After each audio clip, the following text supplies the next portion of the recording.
Grandstand! Napanood nyo ba yung video, mga kapatid? Totoong buhay yun! Hindi yun drama lang! Walang sinigo! Kahit bata hanggang maganda na biktima! Kaya tayo narito ngayon, second day, ng sama-samang pagsigaw laban sa katiwalian. Gaya ng ating pangako, walang Iwanan! walang Iwanan! walang Iwanan! Para lalo tayong maliwanagan at makarating sa kanilang ating mensahe, meron din na naman tayong mga tagapagsalita sa hapon ito. Makinig tayong mabuti. Pakinggan natin ang kanilang sasabihin. Ang unang magsasalita, ang kapatid na Robert Topacio, isang ministro sa Iglesia ni Cristo.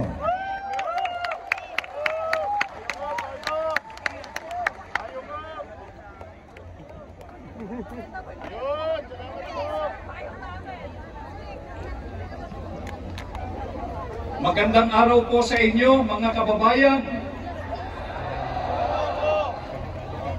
Ang isang prinsipyo po kaugnay ng panunungkulan sa pamahalaan ay ang tinatawag po na public accountability.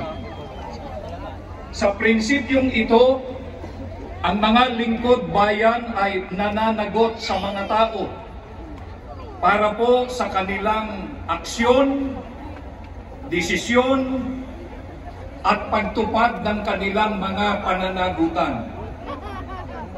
Tinitiyak po nito na naglilingkod sila na may integridad, kahusayan, at responsibilidad, at may pananagutan sa paggamit ng pampublikong pondo o kabang-yaman.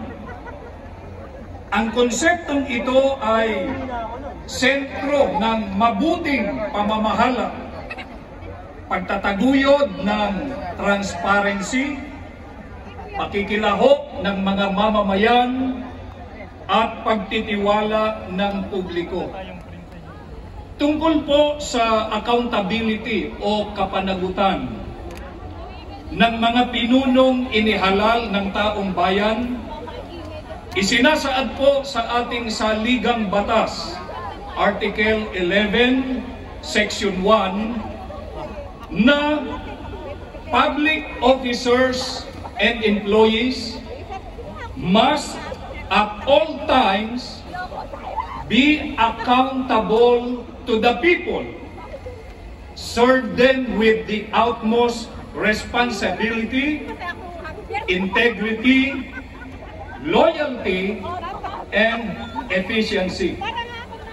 Sa Pilipino, ang mga pinuno at kawaling bayan o pambayan ay kinakailangang mamalaging nananagutan sa mga taong bayan, maglingkod sa kanila na taglay ang pinakamataas na pakundangan, dangal, katapatan, at kahusayan.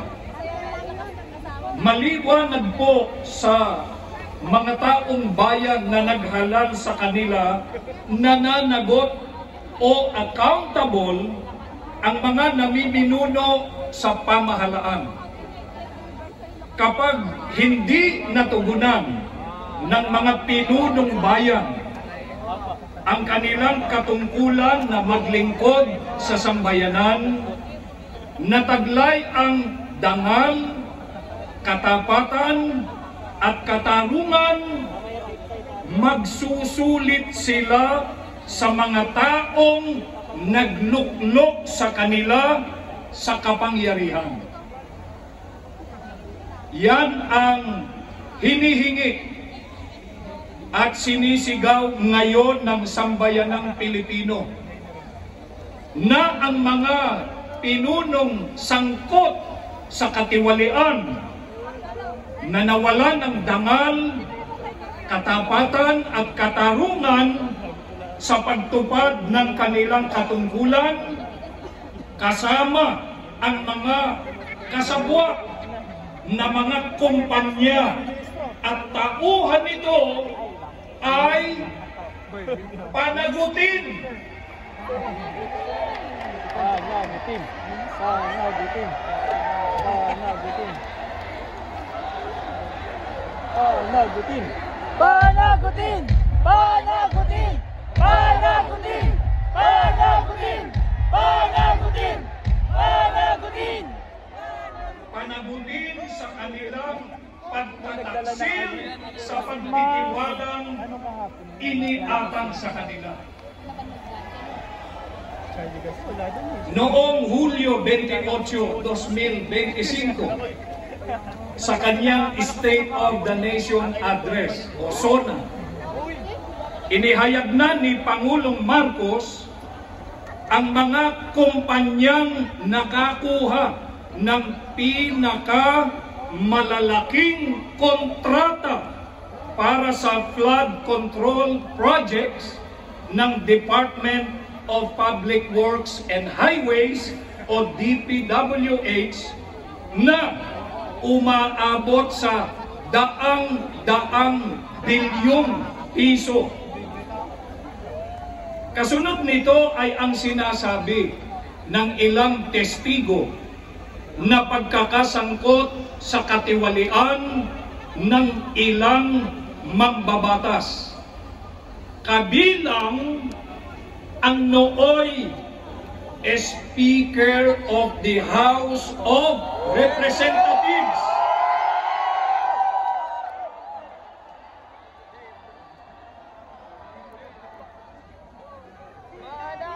Na nagbunga ng kanyang pagbibitiw sa tungkulin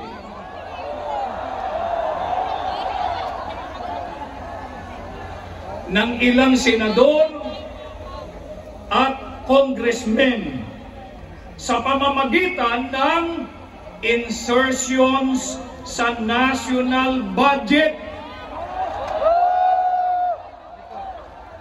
upang tumanggap ng suhol at kickback.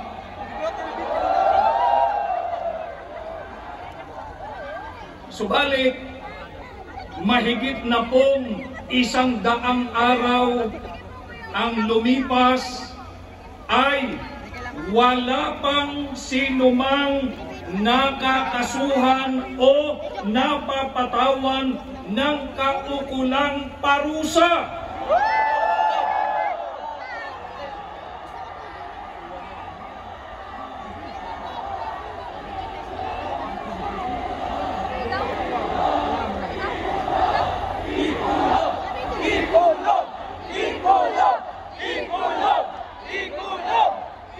Kapansin-pansin ang tila usad-pagong na proseso upang mapanagot ang mga nagnakaw sa kabangbayan.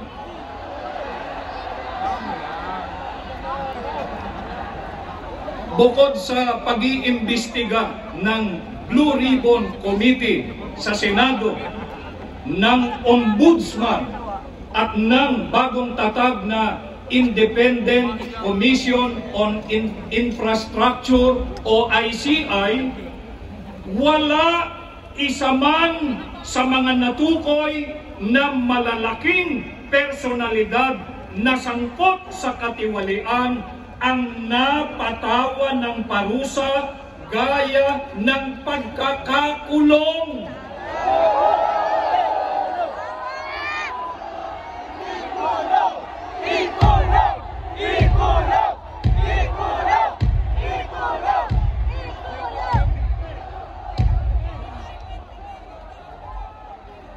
Samantalang ang pobreng si Juan de la Cruz na nahuling nangupit ng sardinas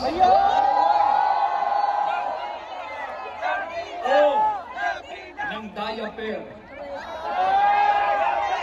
o kaya yung nagkakarakrus sa daan ay kaagad nakakasuhan at naipakukulong.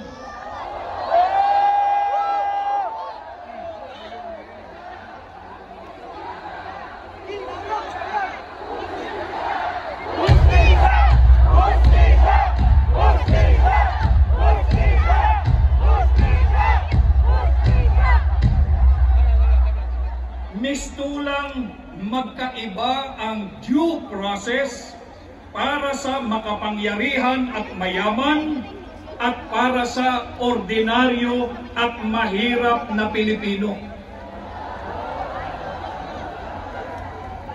Nakakabalisa rin ang pahayag ng isang senador na maaaring di umano ay i-bend o baluktutin ang batas.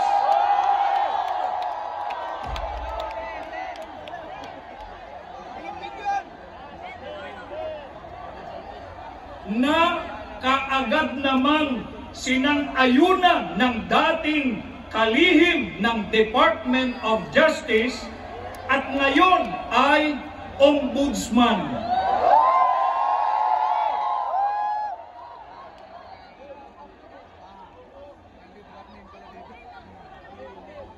Lumilitaw sa kanilang pahayag na ang batas ay bendable o flexible depende kung kanino nila ito ipatutupad.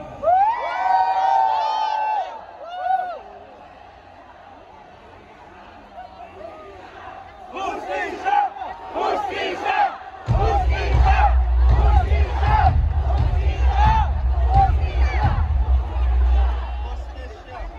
Si dating Congressman Zaldico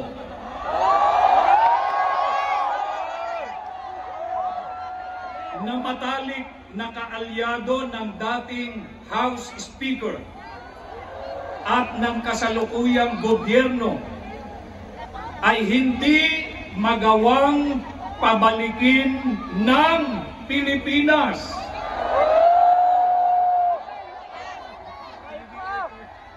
upang harapin ang mga akusasyon laban sa kanya. At ngayon na lamang sila gigil na pauwiin siya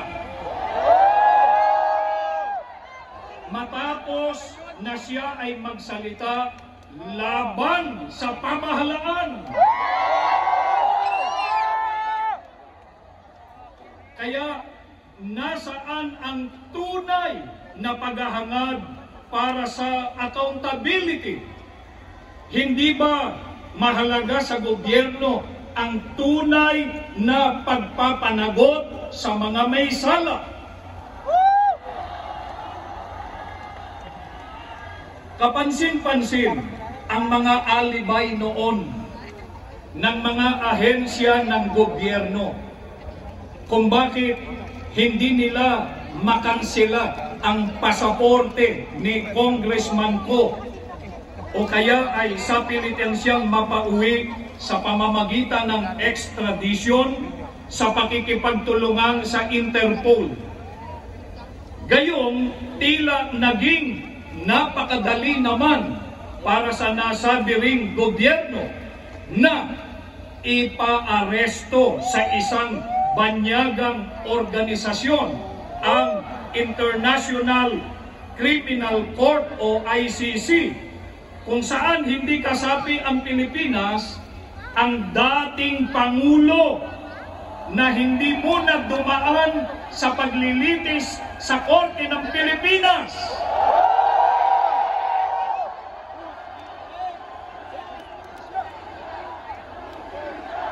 Justisya! Justisya! Justisya! Justisya! Justisya!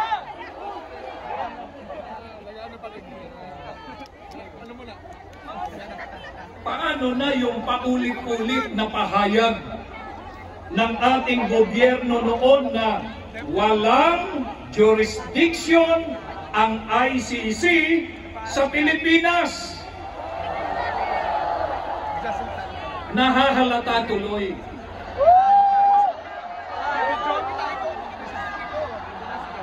na kapag kaalyado o taga-suporta ng gobyerno ay pinoprotektahan.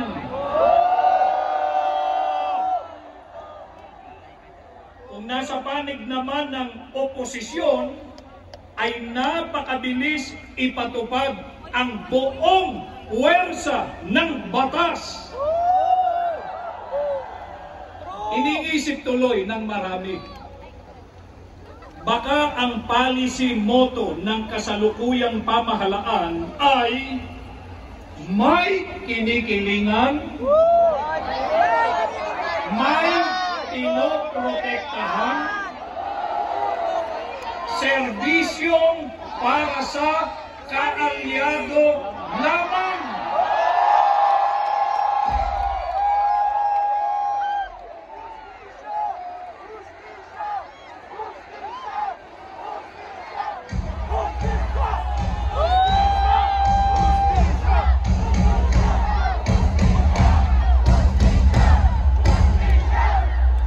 Ang sabi nga, kung gusto ay may paraan.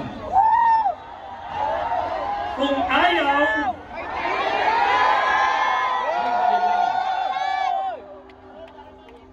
kaya naman dumaraing at humihiyaw ang sambayanang Pilipino.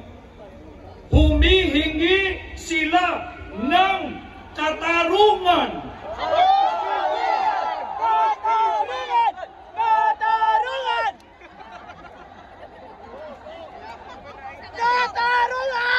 Nais nating panagutin ang mga sangkot sa katiwalian na ang naging kasalanan ay hindi lamang ang pagnanakaw sa kaban ng bayan mula sa buwis ng mga mamamayan, kundi ang kanilang naging kapabayaan ay nagbunga ng pagkakitil ng buhay o pagkamatay ng marami at daan-daang Pilipino.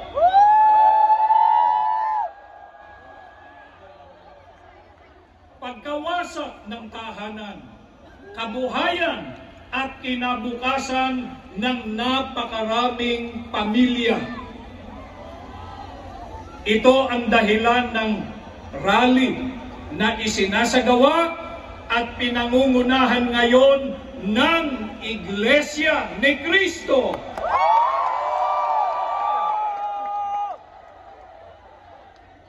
Kasama ang mga kababayan nating katulad ng ating saloobin.